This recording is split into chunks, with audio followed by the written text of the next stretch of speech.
Telangana CM Revanth Reddy cab డ్రైవర్లు, food delivery బాయ్లు, auto డ్రైవర్లకు తీపి కబురు అందించారు. వారి కోసం 5 లక్షల యాక్సిడెంటల్ పాలసీ తీసుకురావడంతో పాటు రాజీవ్ ఆరోగ్యశ్రీ ద్వారా 10 లక్షల వరకు ఉచిత వైద్యం అందించబోతున్నట్లు హామీ ఇచ్చారు. ఆటో డ్రైవర్లను ఆదుకునేందుకు కార్యాచరణ రూపొందిస్తామని అన్నారు. దీనిపై ఆటో డ్రైవర్లు ఏమంటున్నారు ఇప్పుడు చూద్దాం. తెలంగాణ ప్రభుత్వం కాంగ్రెస్ హయాంలో ఇచ్చిన ఫ్రీ బస్సెస్ ఏవైతే ఉన్నాయో అవి చాలా వరకు ఆటో డ్రైవర్కి అన్యాయం జరుగుతుందని అయితే ఇక్కడ చెప్పడం జరుగుతుంది. అయితే దీనికి సంబంధించి రీసెంట్గానే సీఎం అయితే సమీక్ష నిర్వహించడం జరిగింది. అయినప్పటికీ కూడా ఆయన ఇచ్చిన హామీస్ మాకు ఏమాత్రం నచ్చడం లేదని ఇక్కడ ఆటో డ్రైవర్లు చెప్తున్నారు. మరి వారి ఆవేదన ఏంటి, వారు ఏం కోరుకుంటున్నారు అనేది వారి మాటల్లోనే విందాం. మీరు ఎన్ని సంవత్సరాల నుండి ఈ ఆటో నడుపుతున్నారు? మేము ఇలా అనుకోలేదు, మా బతుకులో మా పొట్ట కొడతాడు అని అనుకోలేదు అని చెప్తున్నారు. కానీ ఆయన చెప్తున్నాడు, మేము క్లియర్ కట్గా ఆల్రెడీ మేనిఫెస్టోలో పెట్టిందే చేశాము, అందరినీ ఆదుకుంటామని సీఎం చెప్పడం జరుగుతుంది కదా.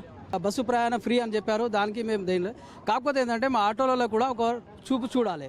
అది ఏ రకంగా అంటే మేము ఆటోలో మోసపోయేది ఏ రకంగా అంటే ఫస్ట్ ఆఫ్ ఆల్ ఏంటంటే మా ఆటోలకి ఈ ఫైనాన్స్లో బెదరడం చాలా ఉంటుంది. మాకు ఓ ఆటో కొనాలంటే 60,000 పెట్టి తీసుకుంటే 2 లక్షల రూపాయలు మేము ఫైనాన్స్ చేస్తే ఆ లక్షలకి చక్రవడ్డీతో సహా మాకు వసూలు చేస్తూ ఉంటారు.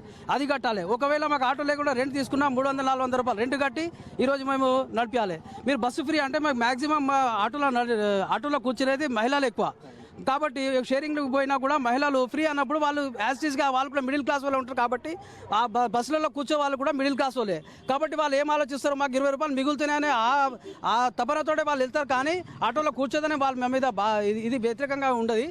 కాకపోతే ఈ ఫ్రీ వల్ల వాళ్ళు కూడా 4 పైసలు మిగులుతాను వాళ్ళు వెళ్తారు. వాళ్ళకు వ్యతిరేకం కాదు. కాకపోతే మా ప్రభుత్వం తక్షణమే మా మీద ఒక చూపు చూడాలి. మాకు కూడా ఎలాంటి వాళ్ళకు సహాయం చేరిందో అదే సహాయం మాకు కూడా చేయాలి. మీకు బీమా 5 లక్షల ప్రమాద బీమా కూడా ఇస్తున్నారు కదా మేడం.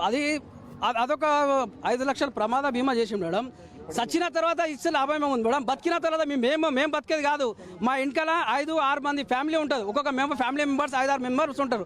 ఆ రకంగా మీరు చూసుకుంటే 10 లక్షల మంది ఆటో డ్రైవర్ల వాళ్ళ ఇంటికల 5 అంటే అప్పుడు ఎంత 50 లక్షల మంది అంటే అంత మంది జీవనోపాధి అనేది ఆటో మీద ఉంటుంది. నేను చనిపోయిన తర్వాత ఇస్తా అంటే దానివల్ల ఏమో లాభం మేడం?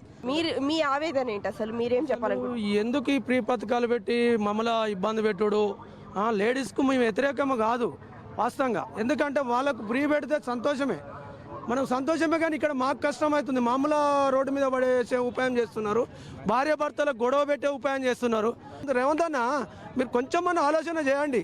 అంటే మాకు ముందుగాల మీకు ఓట్లు వేసినప్పుడు మాకు ఈ ఆలోచన రాలే. ఎందుకు మీరు ఫ్రీ బస్ అని మీరు పెట్టిర్రు వాస్తవమే. కానీ మాకు అప్పుడు మెడదాకా వచ్చిందాకా తెలియలే. అంటే కోసేదాకా కత్తి కిట్టనే చూపిస్తున్నావు కదా అనుకున్నాం.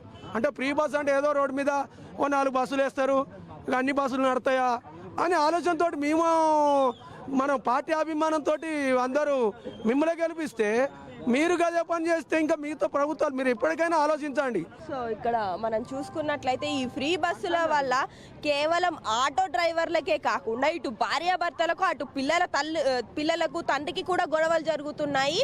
దయచేసి కుటుంబాల్లో చిచ్చు పెట్టే ఈ ఫ్రీ బస్సును తొలగించి ఏవైతే ఇప్పుడు వీళ్ళు చెప్తున్నారో అంటే వృద్ధులకు కావచ్చు, అట్లాగే ఇటు కాలేజీ స్టూడెంట్స్ కావచ్చు, వీళ్ళకు మాత్రమే ఫ్రీ ఇస్తే బాగుంటుంది అనేది ఇక్కడ చెప్పడం జరుగుతుంది. ఇవి ప్రస్తుతం ఇక్కడ ఉన్న అప్డేట్స్.